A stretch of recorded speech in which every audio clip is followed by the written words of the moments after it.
Aujourd'hui, conférence de presse du Tour de la relève internationale de Rimouski pour annoncer les nouveautés pour l'édition de 2012. Et je suis en compagnie d'Étienne Harvey, président du conseil d'administration. Bonjour Étienne. Bonjour. Et également de Michel Fugère, qui est le directeur général du comité organisateur du Tour de la relève. Bonjour Michel. Bonjour. Alors, cette année, il faut dire tout d'abord que l'organisme devient un organisme à but non lucratif, Étienne. Oui, exactement. On a créé un conseil d'administration pour veiller à la gestion et puis au fonctionnement de l'événement, qui va être un peu chapeauté tout le comité organisateur de l'événement dirigé par Michel. Et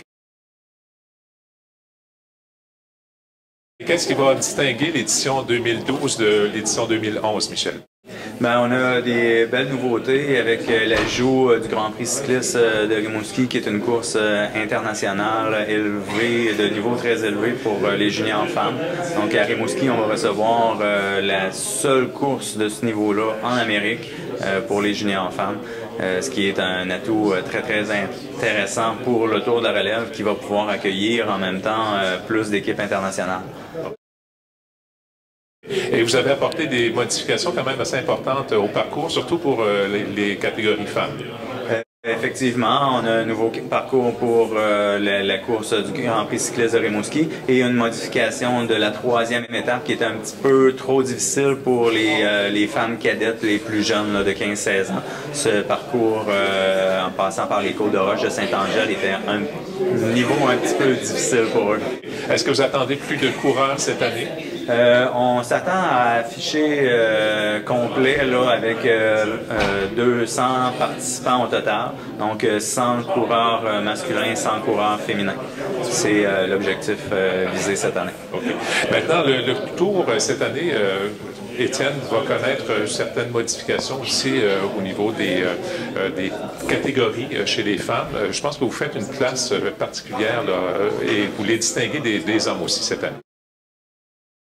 Oui, exactement. L'année dernière, puis les autres années précédentes, les hommes et les femmes étaient dans un même peloton. Cette année, on fait 2 pelotons distinctifs, donc 2 départs par jour, un pour les hommes et un pour les femmes. Donc, il va y avoir un maillot de leader chez les hommes et chez les femmes. Donc, les femmes vont avoir leur course avec leur stratégie, au lieu d'être tous dans le même peloton, puis à un peu subir là, la vitesse que les hommes imposaient au peloton. Maintenant, les femmes vont avoir leur tactique, puis les hommes leur course à eux aussi.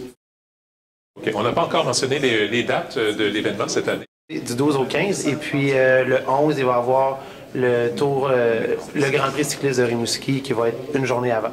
Okay. Vous avez apporté aussi des modifications importantes au site web de l'événement. Je pense que les gens pourront retrouver toute l'information nécessaire sur ce nouveau site.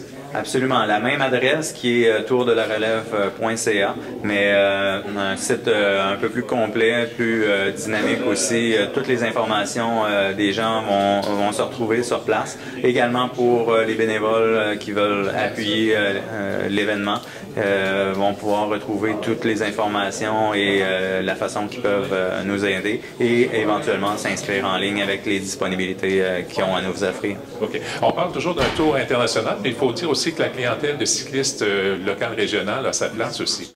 Absolument. Avec l'ajout de la cyclo-sportive du Tour de la relève, tous les athlètes amateurs, les amateurs de cyclisme en fait, vont pouvoir participer, s'approprier un peu le Tour de la relève avec la cyclo-sportive du Tour de la relève qui va se tenir le samedi, le 14 à 13h. Un événement de masse, en fait, avec la même structure organisationnelle que le Tour de la relève. Donc, au niveau de la sécurité des voitures encadrantes. C'est un événement intéressant pour les cyclistes en général. OK, donc il ne manque plus qu'à inviter les bénévoles à vous rejoindre aussi, parce que vous allez en avoir besoin de beaucoup. Absolument. Plus l'événement prend d'envergure, plus on a besoin de gens pour nous aider dans ce bel événement-là qu'on a à Rimouski et qu'on veut garder dans la région. Donc, on a besoin du support de la population pour nous aider à relever ce défi-là.